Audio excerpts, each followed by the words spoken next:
Dizer que é uma satisfação muito grande a gente ter aqui todos os senhores, e principalmente o nosso palestrante, né? O José Paulo Teixeira, e sobre um tema que também é muito interessante. A gente tem uma programação até o final do ano de vários temas a serem tratados, né? Em comemoração aos 20 anos do Floripa Amanhã. Então, tem uns que são presenciais, tem algum pode ser presencial, mas a maioria é virtual, onde a gente discute alguma coisa de interesse da cidade. É digamos, é conversando com a cidade. E a palestra de hoje, ela vai trabalhar dentro de uma coisa que eu gostaria que acontecesse no Floripa amanhã, é ter um grupo grande de jovens participando, né?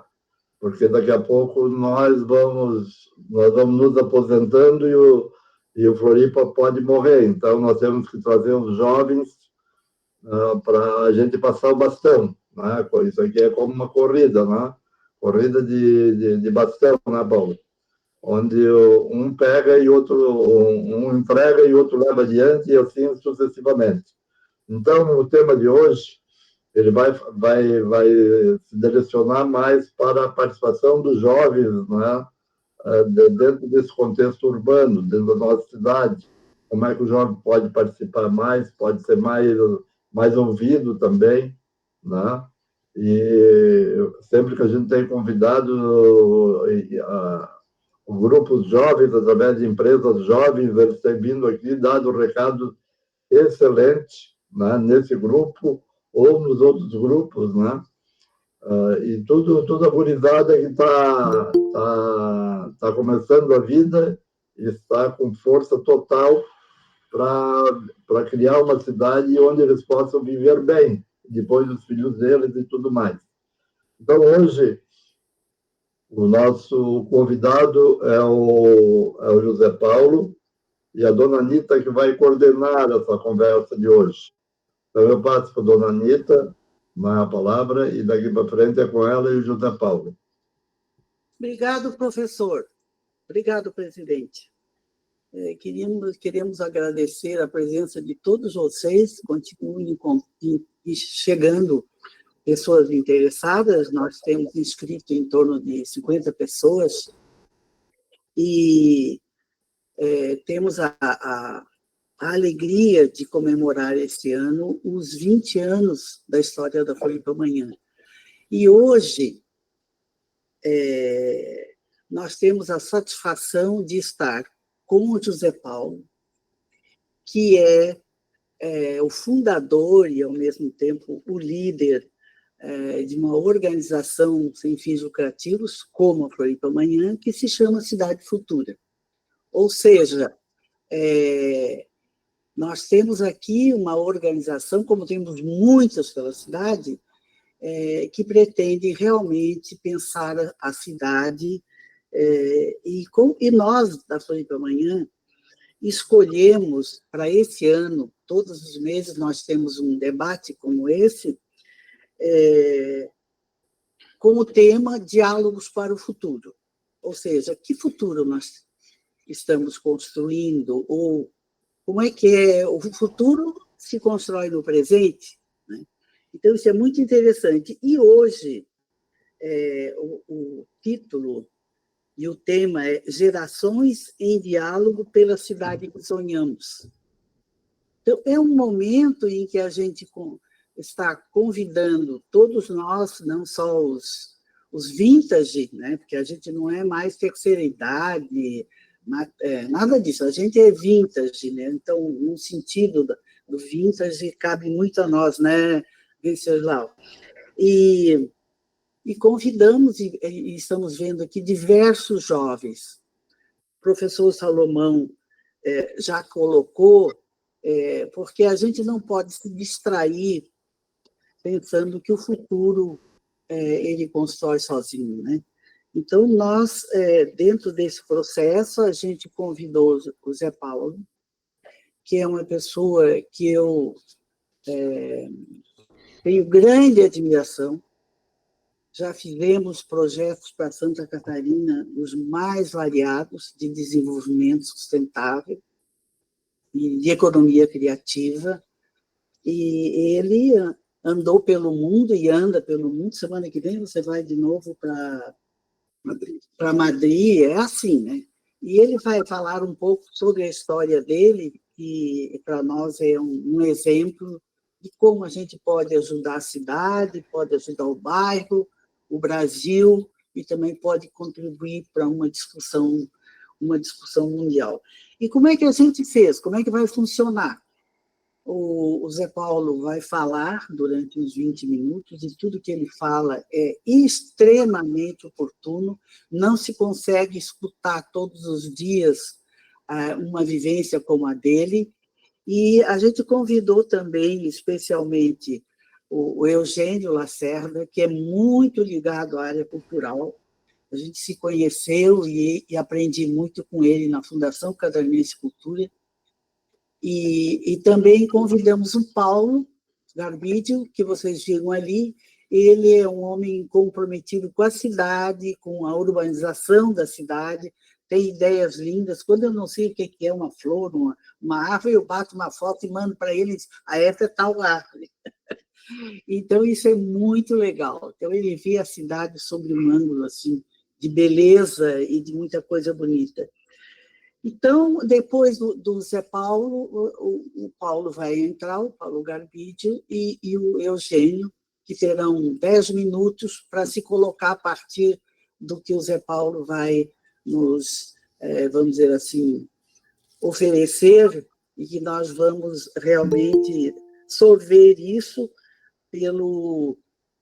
porque nós vivemos, e todos nós reconhecemos, que nós vivemos num tempo muito marcado por transformações, sejam tecnológicas, sejam sociais, sejam climáticas e por aí afora. E hoje a Organização Mundial da Saúde e a Organização do Turismo, OMT, recomenda aos dirigentes e às lideranças que cuidem da saúde mental das pessoas, porque pós-Covid e todas as grandes transformações deixam a sociedade com dificuldade de conversar, e hoje a gente vê, né? A gente mais briga do que conversa. E essa relação pais e filhos, jovens e vintages, ela precisa ser muito cultivada, porque nós temos muito a oferecer para esse debate e temos muito a aprender com os jovens. Eu vou passar para o Zé Paulo, ele vai nos ofertar um debate muito legal, e depois a gente fique bem à vontade, é um bate-papo, tá, gente? E para interagirmos com o Zé Paulo ou com qualquer outra pessoa que faz parte do grupo. Obrigado por estarem aqui conosco. Zé Paulo, a palavra é tua. Muito obrigado, Anita. Muito obrigado a todos, as presenças de vocês aqui nesse nosso encontro, né? Uma alegria, uma honra estar em companhia de vocês. E eu vou pular a parte da minha história, evidentemente não vai ter tempo para isso agora, Anita. Apenas pontuar que nós temos uma história juntos de 30 anos, e isso conservou-se, animou-se com uma amizade de longa. Eu estou aqui por causa da Anita. Eu não poderia estar hoje, né, porque eu tenho realmente uma agenda muito apertada durante os próximos 2 meses, mas eu não poderia recusar esse convite da Anita, da Márcia. Quero agradecer a Márcia e que nos visitar, agradecer ao Eugênio também, que está presente, a todos os meus amigos aí de Criciúma, de outras cidades aqui de Florianópolis e de Santa Catarina. Apenas uma distinção: a Cidade Futura fez um movimento nos últimos 10 anos bem importante. Todos sabem que eu coordenei durante anos, através do Instituto Paraty, Instituto Bom de Bola, Bom de Ler, os nossos programas sociais, e a gente meio que dividiu aí as frentes de trabalho. A Cidade Futura hoje é uma editora e um centro de pesquisa e inovação, a gente chama de inovação em filosofia. e deixamos para o projeto mais cultural e projeto mais sem fins lucrativos para um programa que a gente chama de Filósofos Inovadores.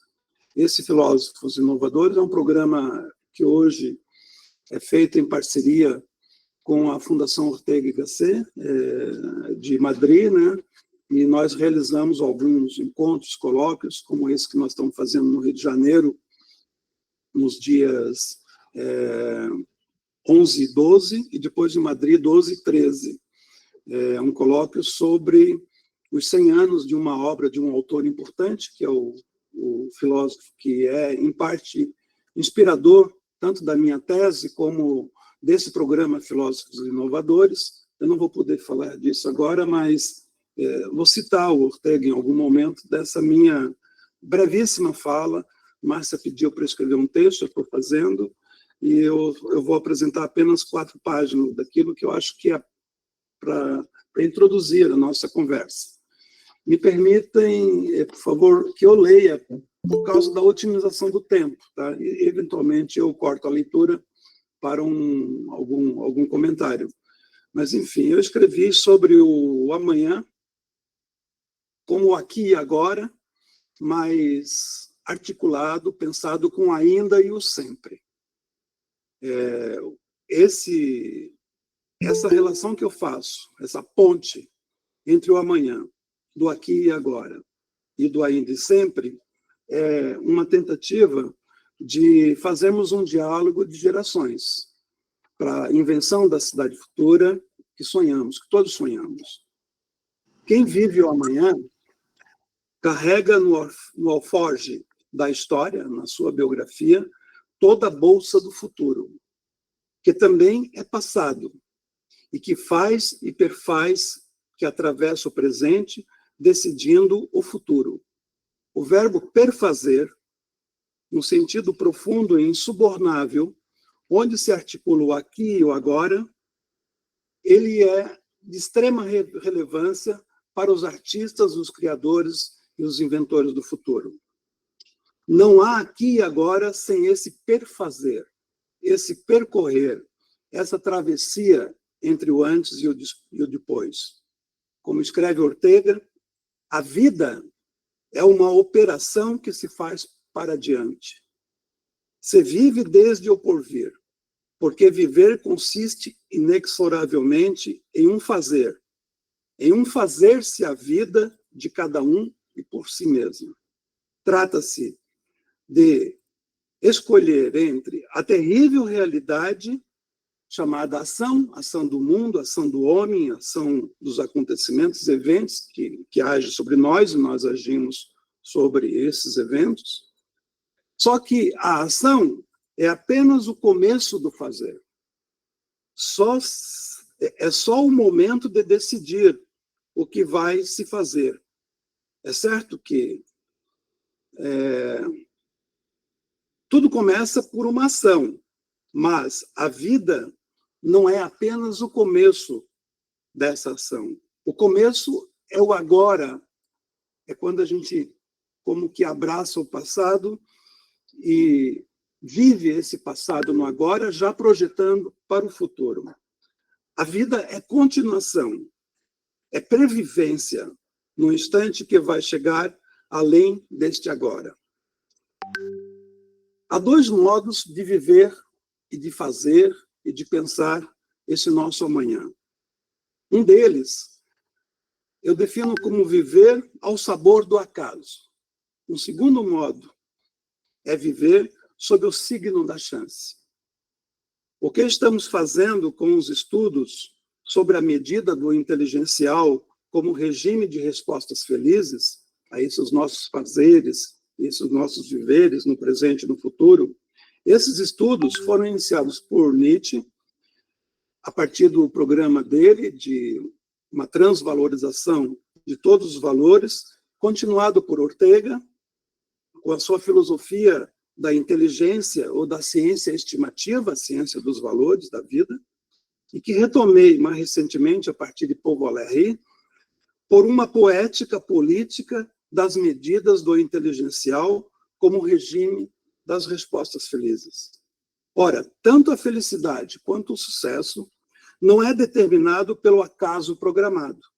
Antes, um e outro emana das cifras da compoesia, ou o que eu chamo de as chances de vida. O que se busca é a criação de um modelo, talvez seja um antimodelo, né, de tentar construir modelo, vocês sabem, que deu a origem à modernidade. O modelo tem uma raiz indo-europeia que se chama mod. Mod é medida e a modernidade significa desmedida. Ora, o Flusser, filósofo que é um discípulo do Ortega, diz que para que possamos operar, não basta um computador, mas um novo fazer, um fazer inventivo, o cálculo poético, medir as continhas ou as cifras, partindo-se de um grau zero da chance ao ápice da chance. Isso é um fazer inventivo. Vive-se do amanhã e vive-se para o amanhã. Então, essa medida do inteligencial é a conta que nós podemos fazer, a gente faz o tempo todo essa continha, para a gente projetar, porque nós estamos, a partir do nosso nascimento, até, digamos, a idade que nós vivemos e somos e construímos a nossa própria vida, esse grau zero da chance até o ápice da chance. Nós estamos permanentemente medindo cada passo que a gente dá na vida, né? Esse fazer, a partir do lugar e da situação que nós estamos, da nossa circunstância, nos posicionando o tempo todo. E aqui tem um aspecto importante. Esse fazer inventivo, esse viver o amanhã desde agora, significa que nós não vivemos apenas na política dos dois lados, da esquerda e da direita. Nós vivemos também a partir do acima e do abaixo, né, do junto e do separado, do fora e do dentro, né, da frente e atrás. Quer dizer, a gente vive para frente, para o futuro, como a gente também é embasado pela experiência do nosso passado. E o mais importante da nossa experiência de vida, né, que não se reduz a dois lados, mas a 8 lados, a infinitos lados, é que esse nosso aqui e agora pode ser definido com um verso de um filósofo, Paul Celan, que disse, e eu vou recitar para vocês, que apenas em 3 palavras eu acho que ele equacionou o drama do nosso presente, que é o ainda e sempre desse fazer, desse poema pessoa, fazer-se pessoa, sentir-se a partir da sua pessoa, na sua presença do mundo, da sua luz, do seu tornar-se quem se é. A perspectiva desses autores com os quais eu indiquei nos meus estudos é para pensarmos o homem do futuro. É para pensarmos esse futuro, mas com a humanidade e os limites e as possibilidades desse homem. Esse homem do futuro, que também é chamado cidadão do mundo, que sabe-se a um só tempo que é do mundo, mas também da casa, deve ser pensado numa perspectiva geracional, como descreve Ortega. Imaginemos que nós estamos no ano de 1929. Eu estou citando Ortega. Estamos nesse ano que parece ser o único. Estamos agora em 2025. Mas quando ele escreveu, em 29, ele percebeu que nesse ano vive um rapaz, um homem maduro e um ancião. Essa cifra de tríplica ou 3 significados diferentes são simultâneos. Abarca os 3 e, ao mesmo tempo, cada um desses 3. O jovem, o maduro e o ancião. É a unidade de um tempo histórico de 3 idades distintas. Segue o nosso filósofo. Hoje, para uns, é 20 anos. Hoje, para outros, 40 anos. Ou, ainda, para outros, o hoje, 60 anos. Eram 3 as gerações, as idades no século passado. E agora devemos acrescentar um 4º modo de viver. A vida acontece aos 80. Distintos entendimentos e vivências sobre o mesmo hoje expõem manifestamente o dramatismo dinâmico e conflitivo, o choque. Esse choque que não é apenas de gerações, mas também de exposições, no sentido mais largo de expor-se diante de si mesmo, dos outros, do mundo, e as orientações. São 3 tipos de choques. Choque das gerações, de cada uma dessas idades que vive o seu tempo, no seu hoje. O choque das exposições, cada um é exposto ao mundo, ao público, às redes sociais de uma maneira. E o principal de todos os choques das orientações, os designers, os projetos, as tendências, esse conjunto que constitui o chão por onde pisamos e, ao mesmo tempo, o fundo. E esse fundo pode ser um abismo. Esse fundo pode ser um absurdo, pode ser o niilismo de Nietzsche, mas também pode ser um fundo de esperança. Todas as matérias desse fundo compõem a história e constituem uma marca que impacta a nossa vivência e convivência atual. Sobre o tema das gerações, o Ortega insiste em enfatizar: somos todos contemporâneos, vivemos no mesmo tempo a atmosfera, mas contribuímos, humana e tecnicamente, em tempos e modos diferentes. Os contemporâneos não são coetâneos. É urgente, pois, distinguir em história a coetaneidade da contemporaneidade. Saber operar à medida do inteligencial é uma das experiências do homem do futuro, da sociedade futura e da civilização futura. Alojados no mesmo tempo externo e cronológico, convivem os 3 tempos vitais distintos. Eu estou lendo Ortega, que agora são 4. Isto é o que costumo chamar de anacronismo essencial da história.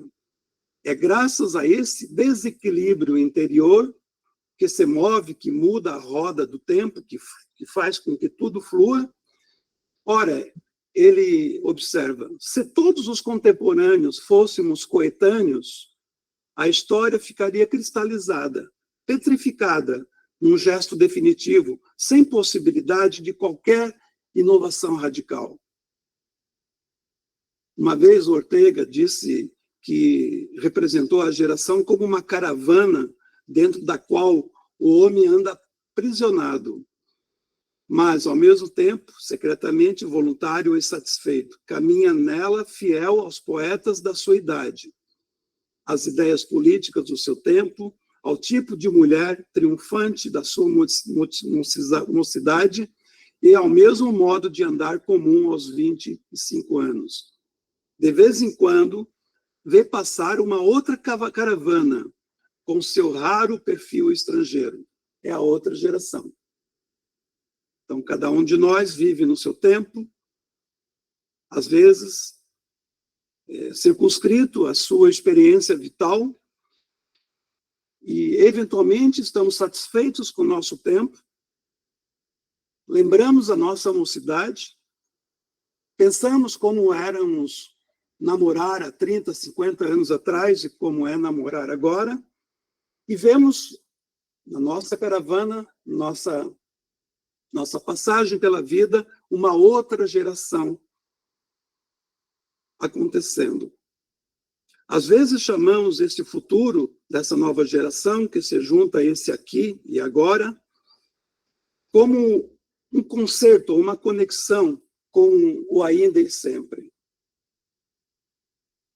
Esta presença ou essa colação do aqui e agora, com isso percebemos claramente que nem sempre nos damos conta de que somos do que somos e de quem somos, o que fazemos e o que nos acontece, muito disso é obra do acaso. O que cai à nossa frente, uma força que nos acontece sem saber de onde vem. Eu estou enfatizando essa questão do acaso porque, desde o nosso nascimento, a gente nasce como filhos do acaso. Eu estou enfatizando o evento do acaso para diferenciar daquilo que eu chamo de o acontecimento da chance.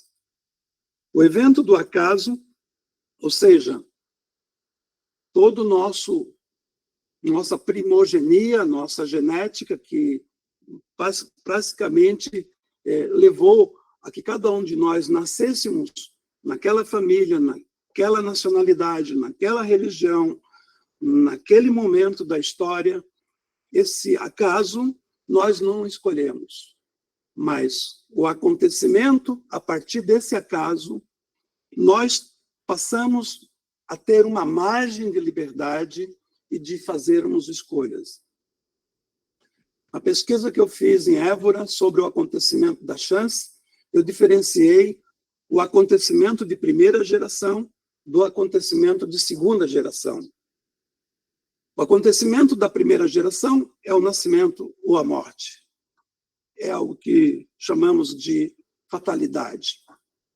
O acontecimento de segunda geração é aquilo que acontece no interregno entre a vida e a morte. O acontecimento de terceira geração é aquilo que nos mostra a nossa incapacidade de entender o mistério da vida e o mistério do mundo, de nós mesmos, e a gente busca um apoio a uma religiosidade, a uma fé, a uma crença. Esse é o acontecimento de terceira geração. E ainda eu acentuo um acontecimento de quarta geração, que é o acontecimento poético por excelência. Quando eu falo de poesia e de poético e de poiese, eu retomo a raiz grega no sentido de fazer. O fazer inclui a poesia, inclui a linguagem, mas também inclui todas as decisões, todos os nossos feitos e todos os conceitos que a gente faz a partir dos nossos feitos. De onde extraímos essa força do ainda e do sempre, que desprende do fundo insubornável na forma de um poema pessoa, ou seja, de um fazer-se pessoa, com o seu caráter, a sua índole, o seu temperamento, a sua fé, ou a sua glória, a sua força, a fraqueza, o seu mistério, no que tem de mais terrível e de maravilhoso. Estou falando do mesmo homem, estou falando de nós, os outros, que nós somos, digamos, o lado bom da história, e os outros seriam do lado mal dessa história. Ora, nosso viver consiste primitivamente em estar projetado para o porvir. O futuro desse porvir é a insegurança. Essa insegurança é administrada e regida pelo poder irracional do acaso. Se, como dissemos antes, a vida é um sistema de atividades, nossa função primeira é ocupar-nos desse amanhã. Mas o porvir é o que amanhã não é. Portanto, significa ocupar-nos antecipadamente de algo. Os afazeres, como o porvir, são preocupações. Pois o porvir é o que nos preocupa. Veja bem, quando a gente pensa o amanhã, quando a gente pensa o futuro, nós pensamos nesta palavra, ou nos ocupamos com esse futuro, porque isso nós decidimos, uma vez que estamos vivos, a gente está o tempo todo decidindo sobre esse nosso futuro, né? E são também as nossas preocupações.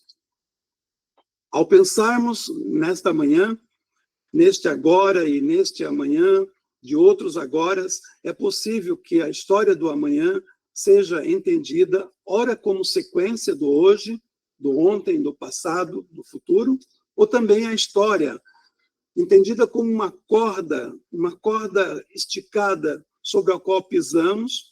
Estou a brincar com a ideia da história que nos faz precipitar, cair, ou que se afoga a si mesmo.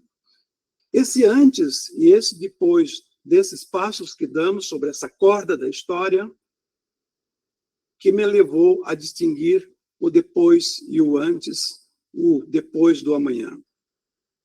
A história toda ela, demarcada por esse antes e depois, como bem sabemos, acerca do antes e depois de Cristo, de antes e depois de Sócrates, de antes e depois de algum acontecimento que marcou a nossa vida, um evento no nosso país, um evento na nossa cidade, um evento na nossa vida pessoal, tudo aquilo que marcou e que marca a vida de cada um de nós e de todos, nesse ontem e amanhã, neste porvir do amanhã, o tudo pensado junto ou separado, porque nem todos conseguem conectar, e aí está uma brecha para pensarmos sobre o poder da inteligência artificial, sobre a inteligência vital, porque cada vez mais que a gente avança em direção, primeiro da modernidade, agora da pós-modernidade, nós percebemos que aquilo que antes a gente tinha um certo domínio, nós perdemos essa capacidade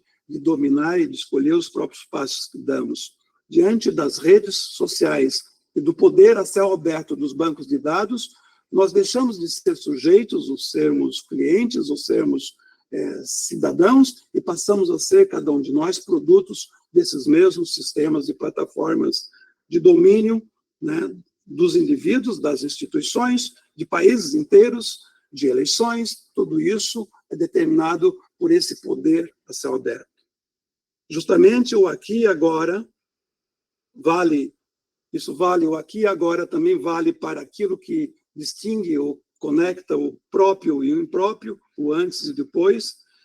Vence o aqui e o agora, como se fosse uma negação do amanhã, do antes e da percepção sobre esse antes e o depois. E a gente cada vez mais se distancia desse ainda e sempre. O que eu tento buscar nessa reflexão, que eu já estou finalizando, é que o aqui está ligado a esse ainda, é inseparável desse ainda. O aqui não se reduz ao agora, e esse agora, ele se projeta nesse sempre, nesse acontecimento por vir. O amanhã, de todas as manhãs, diferentemente de qualquer amanhã, mas é a nossa manhã, que é diferente da tarde, que é diferente da noite, e que é diferente da madrugada, quando nós somos quase que tocados pelo poder da chance, do encontro em nossa manhã, no instante agora. E esse acontecimento sobre a nossa vida também se dá em todos os acontecimentos, às vezes na forma de fatalidade, de um desastre climático, que afeta completamente a nossa manhã, a nossa tarde, a nossa noite e a nossa madrugada. E, impactados por esses acontecimentos, pelo instante do nosso presente, que nos escapa a cada vez, resta-nos pensar o amanhã. E como a gente pensa amanhã? 1 ano, 2 anos, 20 anos, 50 anos, nós começamos a pensar. Na perspectiva das gerações, eu penso o amanhã como as estações da vida, as estações do tempo.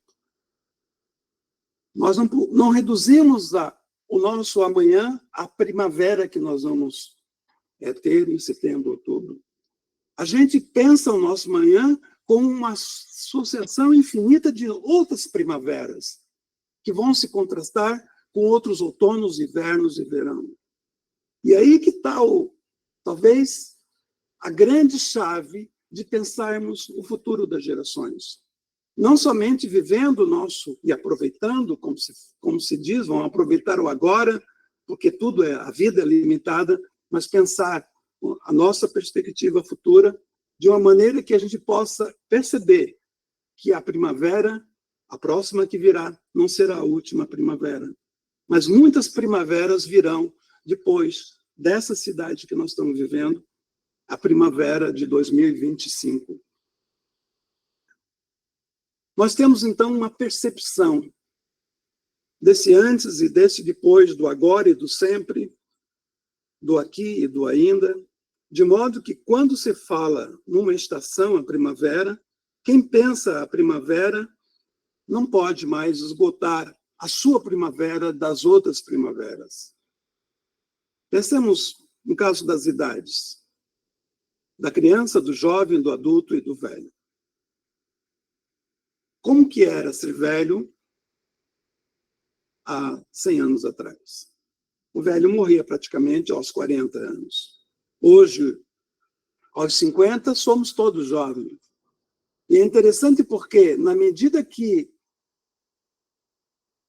a perspectiva ou a expectativa de vida aumenta, nós, protagonistas do nosso futuro, sejamos jovens de 20 anos, adultos de 40, velhos de 60 ou idosos de 80, as 4 idades da vida, elas demarcam que existe uma pulsão vital, uma pulsão da espera. Nós, no século XX, fomos quase que capturados pelas pulsões do corpo, da vida sexual. E a gente perdeu, como dizia Maria Zambrano, outra discípula de Ortega, que além das pulsões do corpo, nós temos a pulsão da espera. E somente a pulsão da espera que possibilita que o homem, em vez de cair no abismo, possa resgatar do fundo das suas próprias limitações uma margem de liberdade e de esperança. Então, com isso eu quero dizer para os jovens e também para os velhos que estamos aqui juntos nesse nosso encontro, que a cidade futura é a cidade que se faz agora, que liga-se a esse aqui, mas a cidade futura também é a cidade do ainda e do sempre. E isso muda completamente a expectativa que nós temos em relação à política e em relação à economia, em relação à própria cultura. Porque se a gente pensar a vida apenas do ponto de vista socioeconômico ou político, nós estamos limitando enormemente a possibilidade, o Ortega chama de um manancial de possibilidades, de muitas primaveras que nós teríamos pela frente. A vida, então, ela se torna como se fosse algo que acontece independente da nossa presença na história. Isso que Ortega chamou de inteligência vital, e que agora eu contrasto com muita força e com muita fé, com muita esperança, com a inteligência artificial. De que maneira que nós podemos sincronizar a inteligência vital com a inteligência artificial? Através de uma inteligência educacional. O Nietzsche dizia que a educação é o caminho. Ou seja, nós precisamos recolocar no centro do projeto democrático da cidade futura essa perspectiva de que sem a educação, nossa própria, e não a educação dos outros, pensando apenas na nossa própria reeducação, aí sim a gente pode fazer da cidade um invento democrático. E é isso que eu estou... por isso que eu estou aqui conversando com a Anitta e com vocês, para a gente pensar que as novas gerações poderão ser enriquecidas com o nosso legado, com as nossas experiências. É o mais importante de tudo.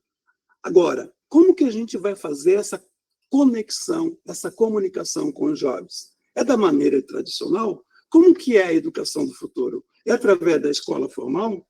Como que a gente vai dividir, compartilhar as nossas experiências, as nossas riquezas? Como que a gente vai deixar o nosso legado? É abrindo um canal de conversação, de diálogo, e não de discurso. Eu acho que, por isso que eu falei dos políticos e da economia, porque é muita promessa, é muito discurso, e pouco diálogo, e pouco entendimento.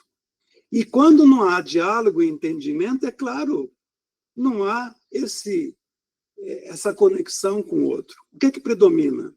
Em vez da conexão do amor, o que predomina é a conexão do ódio. Em vez de haver um entendimento, e eu acho que os jovens estão aí, talvez possam até se manifestar, se eu estou errado, Os jovens têm uma expectativa muito grande daquilo que a gente vai fazer agora e deixar para eles e para os filhos deles, ou seja, para os nossos netos e os nossos bisnetos.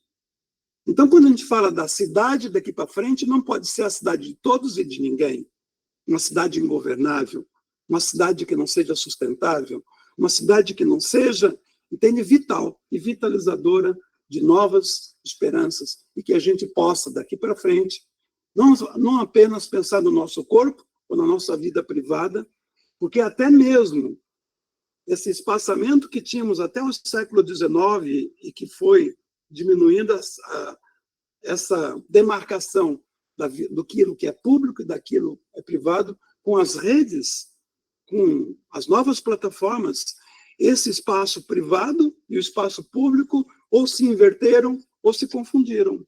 Então, a gente vive publicamente dentro da nossa casa ou no quarto do nosso filho. E ali, aquilo tudo que antes a gente chamava que era de espaço privado, separado do espaço público, se confunde. E faz com que a gente perca, né, a gente viva, a gente tenha uma incerteza profunda, às vezes quase que uma desesperança, uma dor de não poder mais nos comunicarmos com os nossos próprios queridos, os nossos próprios filhos e netos.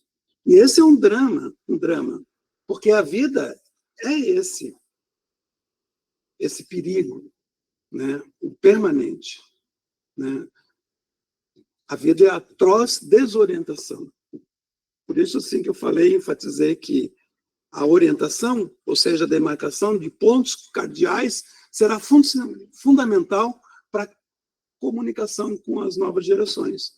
É preciso que a gente resgate esses marcadores, digamos, dentro, como faz a astronomia, que marca o nosso céu, e a partir desses marcadores, o navegador consegue se orientar para o norte ou para o sul.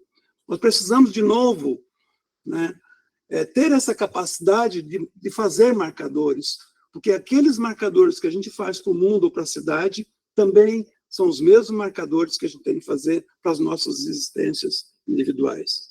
Esses marcadores pessoais, da vida íntima, da vida de cada um. E isso é o pensar a educação do futuro. É trabalhar esses marcadores. Saber que esses marcadores são apenas pontos de referência. E esses pontos de referência, de limites e de avanços e recuos, esses pontos de referência é o grande desafio da inteligência vital, articulada com a inteligência artificial, que é um problema, essa própria definição de inteligência artificial, com a inteligência educacional. Bem, eu preparei um pouco para falar sobre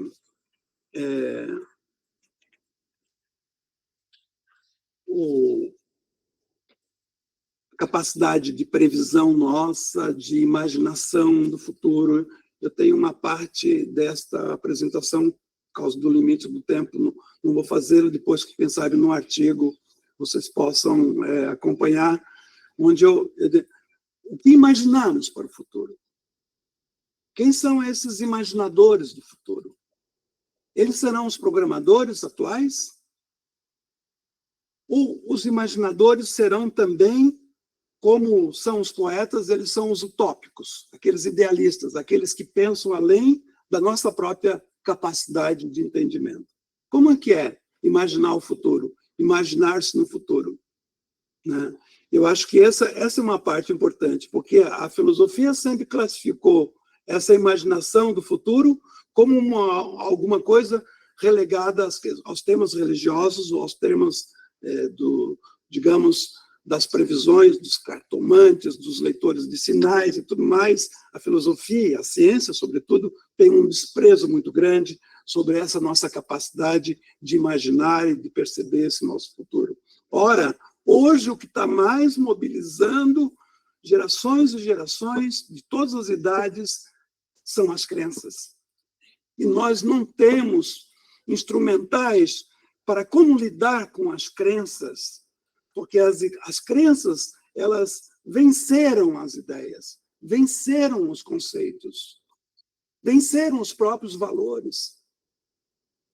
As crenças, hoje, são manipuladas pelos chamados influenciadores, que eu considero hoje, que tem grandes pessoas que têm trabalhos importantes, mas a grande maioria, o Spinoza dizia, manipulam essas crenças ou as paixões fracas das pessoas, dos jovens, não para um projeto de alegria, de vida ativa, mas manipulam as crenças para o seu próprio enriquecimento.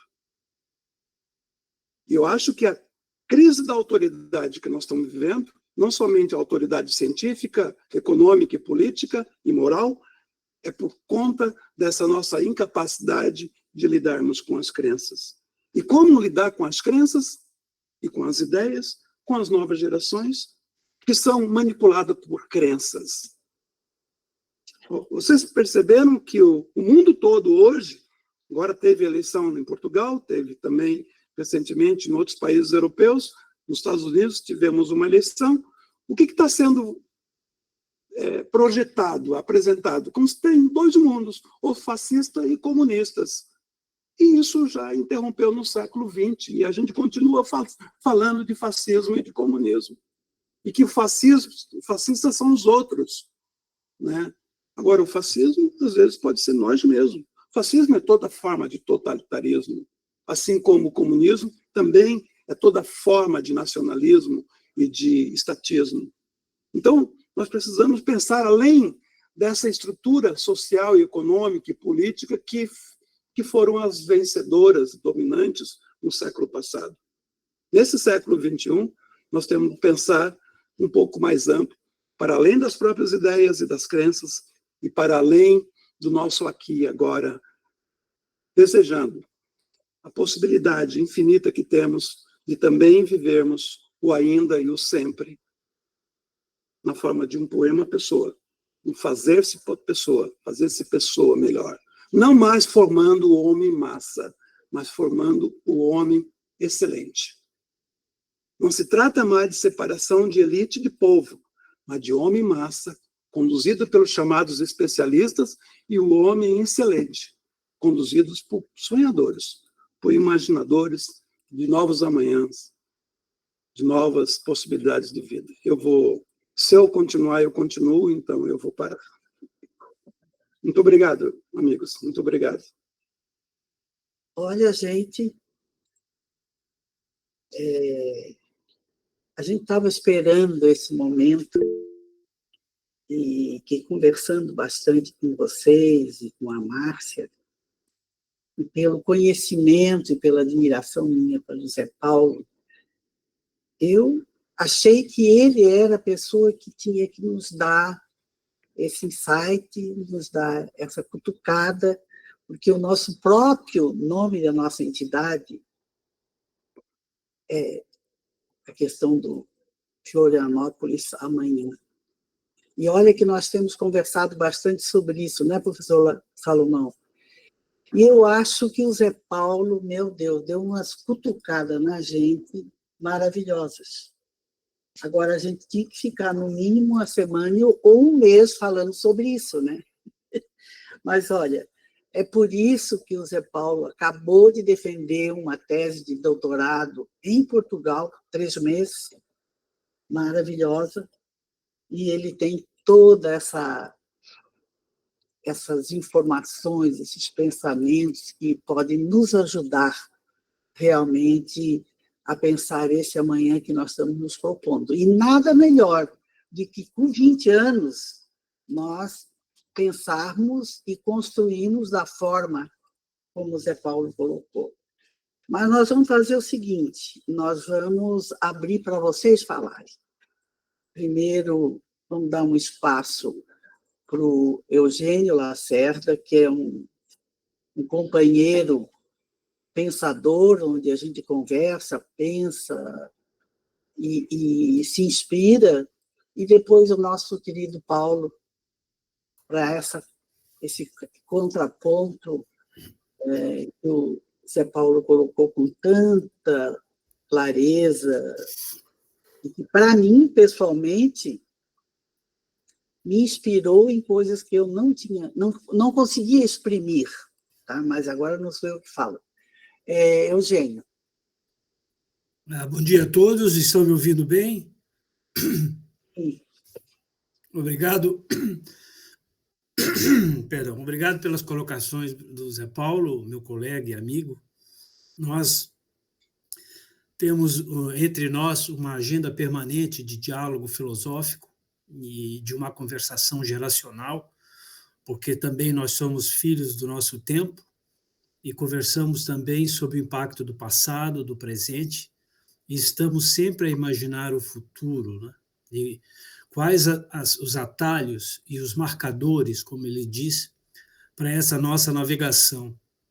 Eu trabalho há 5 anos aí na CAT com o Zé Paulo, na editora Cidade Futura e Centro de Pesquisa e Inovação, e nós estamos sempre rodeados, né, circunstanciados por desafios colocados pelas pessoas que trabalham aí, que são bem mais jovens que nós, que estão envolvidas na inovação tecnológica, e os ecos que a gente tem, que eu tenho observado aí, eu sou um observador participante, é de que essas pessoas reclamam, de certa forma, da sua condição de pessoa nesse mundo de transformação digital. Elas perdem um pouco a referência do que é ser pessoa num mundo que exige que elas sejam extremamente produtivas, extremamente aceleradas e sem uma orientação humana mais abrangente do que fazer, do que se ater. Então, eles falam, nossa, nós somos muito especializados e desenvolvidos em técnicas, em programações, em produção de softwares e produtos digitais.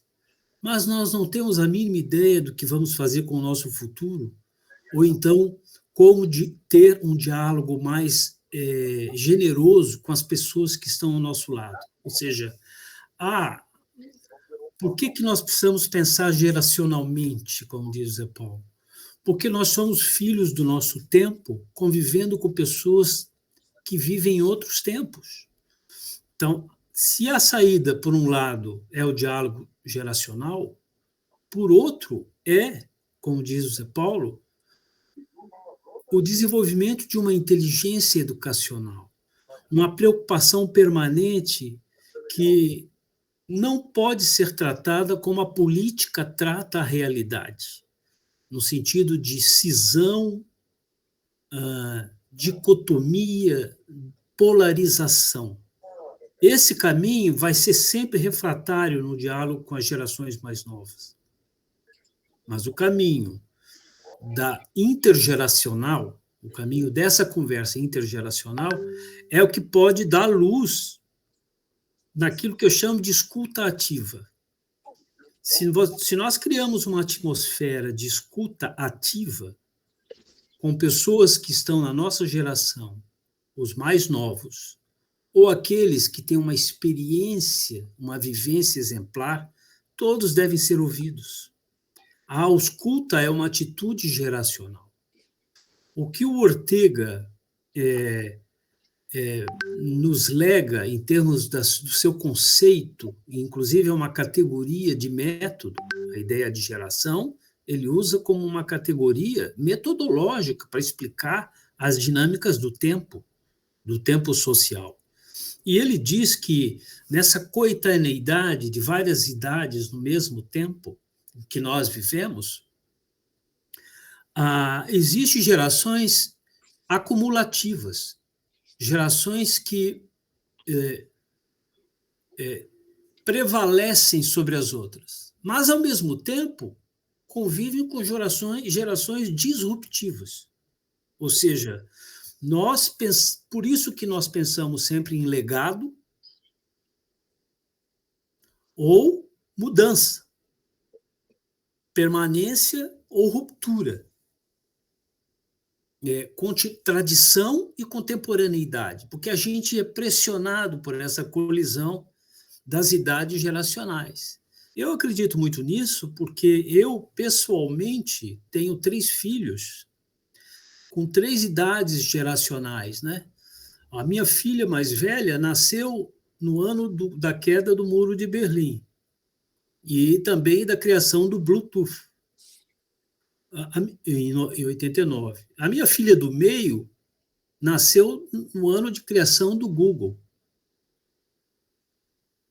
E o meu filho mais novo, de 22, nasceu no ano de criação do Skype e do chamado smartphone.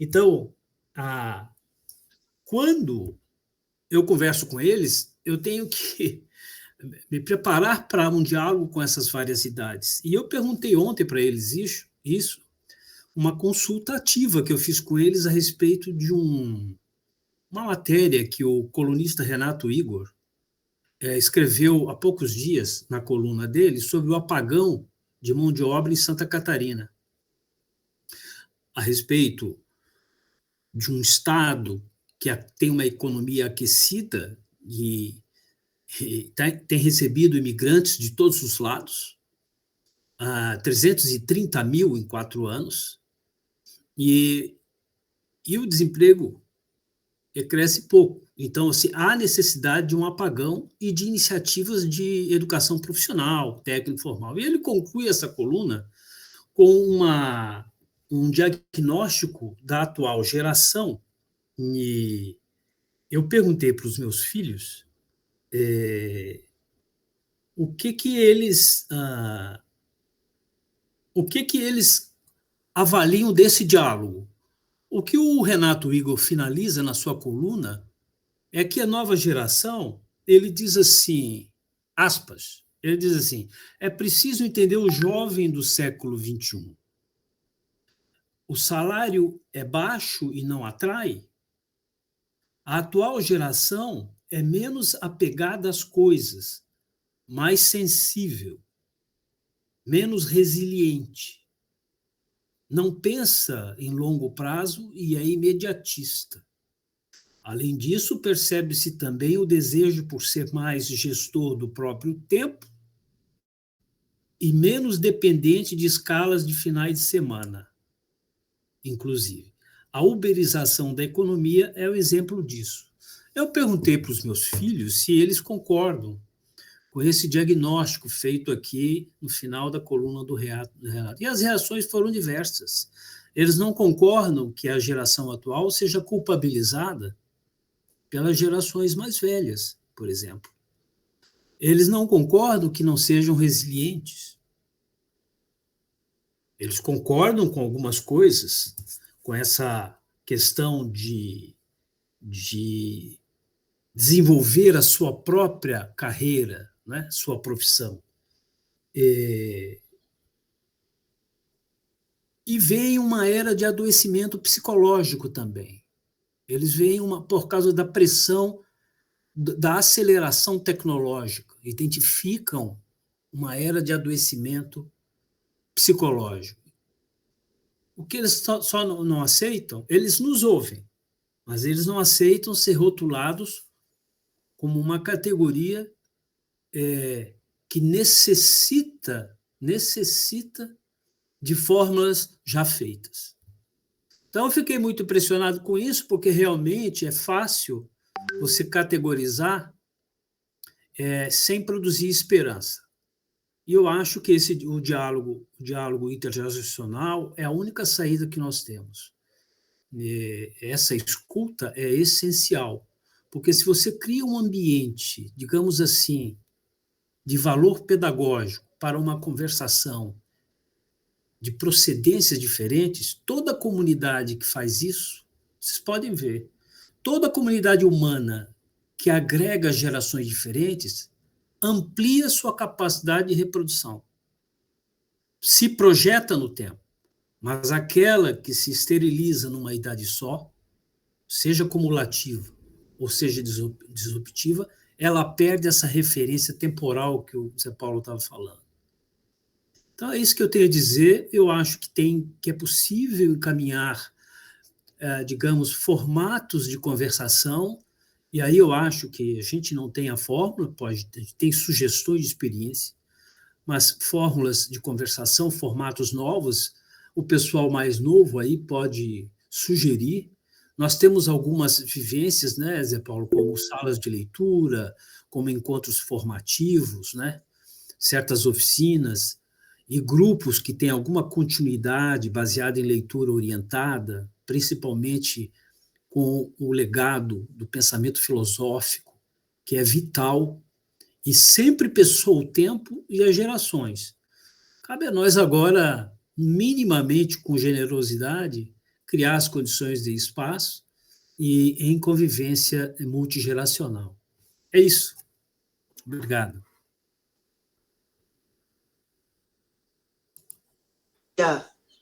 Eugênio, muito obrigado, querido, pela tua contribuição. Agora vamos conversar com o Paulo. O Paulo vai conversar com a gente. Muito obrigado, dona Anitta. Muito bom dia a todos. É uma alegria imensa poder conversar sobre isso, um tema que a gente vinha nos bastidores, ali, né, Márcia, professor Salomão, dona Anitta, todos conversando, falando dessa importância, e hoje a gente pode concretizar esse diálogo. Eu gostaria, talvez, de começar com um pensamento que o que eu vejo que dessa geração, o amanhã ele não começa do zero, né? Eu creio muito que o amanhã ele são os frutos que foram plantados através da geração anterior. Então, hoje nós estamos colhendo esses frutos, nós temos o dever de plantar novos frutos para o que a gente quer que seja colhido no futuro. Eu também acredito muito que a nossa geração ela tem o dever de regar isso que vocês plantaram para a gente, com tecnologia, com o nosso jeito de ser, e principalmente com propósito, que é aí que eu acho que é o X da questão. A nossa geração é uma geração que vive os sentimentos muito à flor da pele, né? Foi plantado lá atrás, estude para ter um bom emprego, para ser alguém na vida. A gente está colhendo isso. Só que eu sinto também que não foi plantado lá atrás, tenha um propósito de vida. Tenha uma carreira, né? Agora, esse propósito que eu enxergo participando de muitos movimentos de jovens, desde grupos de jovens lá da igreja, onde eu comecei a trabalhar com liderança jovem, movimentos associativistas, estaduais, nacionais, internacionais, como o G20 Jovem, é nítido quando a gente vê aquele jovem, ele tem um propósito profissional, ele sabe qual é o propósito dele. A gente vê a carreira dele ascender. Só que a maioria dos jovens que eu vejo hoje, a maioria não sabe o que quer desse mundo, ou dele mesmo, ou do propósito dele. E isso acaba gerando o que eu percebo. Muitas doenças psicológicas, eu vejo que os jovens não conseguem se encaixar em nenhum emprego, não conseguem se encaixar em nenhum lugar, e tem uma busca, uma sede muito grande por entender qual que é a sua própria essência. Eu vejo que quando um jovem percebe a sua essência e tem a maturidade de entender que o que foi plantado pelas gerações anteriores precisa ser cultivado, precisa ser regado, né? Sem perder essa história, sem perder esse ritmo que já foi tocado, mas agregando tecnologia, tá trazendo o que tem de melhor na nossa geração, usando os frutos que as gerações anteriores plantaram, que a gente conseguiu chegar até hoje, a gente consegue ter esse diálogo, consegue fazer crescimento. Eu lembro de um episódio que aconteceu quando eu fui convidado para ser coordenador da CIF Jovem. A primeira coisa que eu fiz no núcleo foi conversar com a pessoa mais antiga, que foi o primeiro coordenador lá atrás. Eu fui buscar o Doreni. Falei, o que era? Qual que é o propósito de vocês terem um núcleo de jovens? E fui falando com todos os coordenadores. Falei, o Luiz, acho que ele está ouvindo aqui a palestra, o Luiz Augusto da LM. Eu lembro que eu tive uma conversa com ele e ele me deu muitos insights. E eu percebi naquele momento que não tem como a gente querer chegar, mudar tudo, fazer tudo diferente. Existem tradições, existem ritos, existem histórias. Só que o mundo muda, as coisas mudam, a sociedade muda, principalmente depois da pandemia, mudou muito, né? E a gente precisa saber entender como manter a história, como cultivar o que foi plantado lá atrás, entender o que precisa ser plantado hoje e colocar isso para algo que faça sentido, porque um jovem ele não vai trabalhar em algo que não mova ele, de muitos sentimentos. Os jovens de hoje em dia, eles precisam de inspiração, precisam de ter lugar, né? O que eu vejo é que quando você chega para um jovem e fala, olha, a sua posição é essa, você pode inovar, você pode errar, você pode acertar. Tem erros que não dá para cometer, a gente sabe, né? Coloca tudo a perder. Mas se dá essa liberdade, dá esse espaço, mantendo a tradição ali, mas dando a liberdade, deixando o jovem ele poder se expressar ali dentro, a gente consegue criar grandes coisas transformadoras, que é pelo menos o que eu consegui ver nesses tempos. E pessoas muito jovens fazendo grandes transformações, mas sempre tem uma base junto. Então, eu acho muito legal esse movimento do Floripa Amanhã em buscar lideranças jovens da cidade para dizer, ei, se engajem nos seus nichos. Ei, jovens, continuem aí, vão para dentro das suas associações, das suas entidades, dos seus grupos de jovens, sejam seus grupos de igreja, de política, do que for, mas se engajem. E é muito, muito legal dar essa abertura, dar essa base para esse movimento de jovem, né? Eu acredito que, como o Zé Paulo falou sobre o acaso, quando a gente topa entrar numa jornada dessa, com certeza vai ser marcada a nossa vida e vai ser direcionada para um outro caminho completamente diferente do que seria.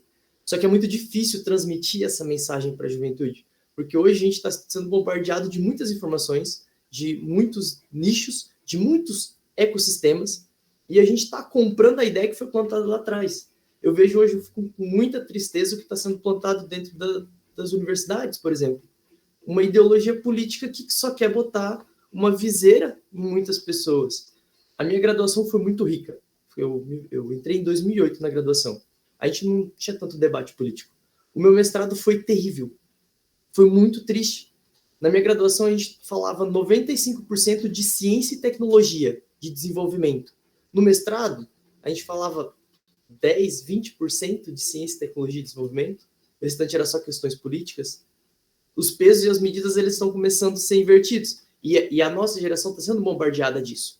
Então, como que a gente muda isso? Através de uma educação de qualidade. Aí hoje eu vejo assim, até às vezes eu mesmo culpo. Poxa, mas essa pessoa com cabeça tão jovem, tão fechada, pô, um extremista de ambos os lados.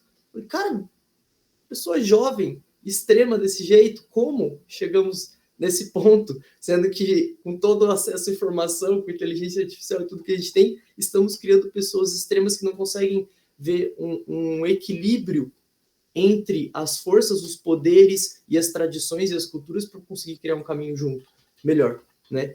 E para isso, acho que eu vou fechar minha fala fazendo um convite para ação. A Marcela compartilhou ali uma enquete, né? Uma enquete que a gente tem o propósito de unir os movimentos jovens, conhecer primeiro quem são os movimentos jovens de Florianópolis, aonde eles estão atuando, e a gente criar um ambiente ali dentro do Floripa Amanhã para que esses movimentos de jovem possam se conversar e possam entender e fazer as sucessões que precisam, engajarem mais dentro dos conselhos da cidade. Por exemplo, a Denir, que está no conselho da cidade, né? Quantos outros jovens não precisariam estar dentro de tantos outros conselhos que nós temos hoje?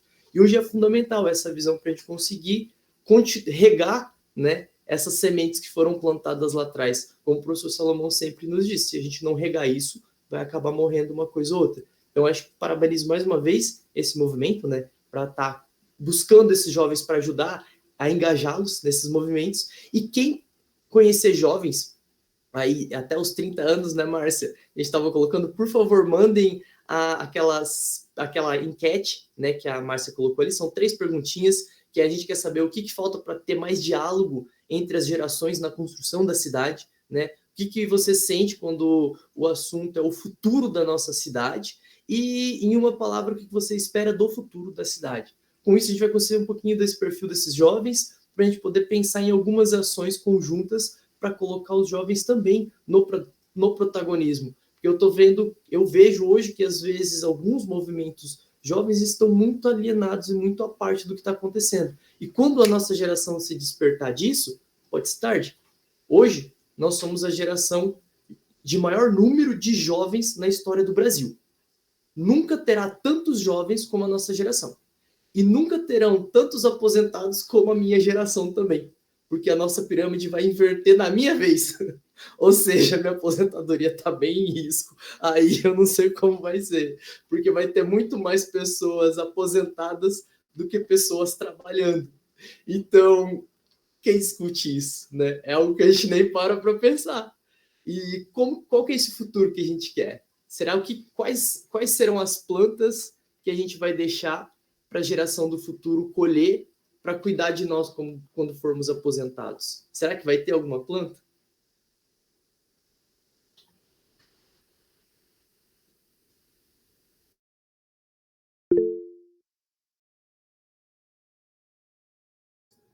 Dona Anitta? Não, Ramon? Sim, acho que está mudo, dona Anitta. Isso. Olha, esse pouco tempo que nós estivemos aqui até agora, com as falas do Zé Paulo, do Eugênio e do Paulo, já é de uma riqueza imensa para a gente pensar outros eventos e refletir sobre o que foi colocado aqui. Muito obrigado pelo seu trabalho, pela sua dedicação e pelo seu empenho para que esse momento acontecesse. Realmente você e a Márcia foram lutadoras, né, para viabilizar a palestra que hoje nós tivemos, excepcional. Agradecer a presença do professor José Paulo, agradecer por tudo que ele deu e por tudo que ele não deu ainda, que ele abriu perspectiva de a gente ter. Né? Então, essa informação para nós é importante, porque se nós quisermos o assunto tal, quem pode falar, nós já sabemos. O Eugênio, o Paulo, né? O Zucato, que está de parabéns, né? E, enfim, todos que participaram desse momento. Dizer que é muito gratificante ver que nesse público que esteve aqui presente, nós temos muitos jovens. E é esse povo que a gente está trabalhando para que eles realmente se engajem junto no Floripa amanhã. Né? Porque essas transformações todas sejam vivenciadas por eles e colocado em prática, porque depois eles vão criar outras vivências que vão passar para outros e assim por diante. Tá? Então, muito obrigado. E muito obrigado a todos que ficaram até esse momento, são 12 horas e 12h04, bebendo esses conhecimentos. Muito obrigado a todos, uma excelente final de semana e até o próximo mês nós teremos outra palestra também muito importante, que já está sendo trabalhada, para que nós aumentemos cada vez mais o nosso conhecimento e a nossa vivência e que a gente pode transferir para a nossa cidade.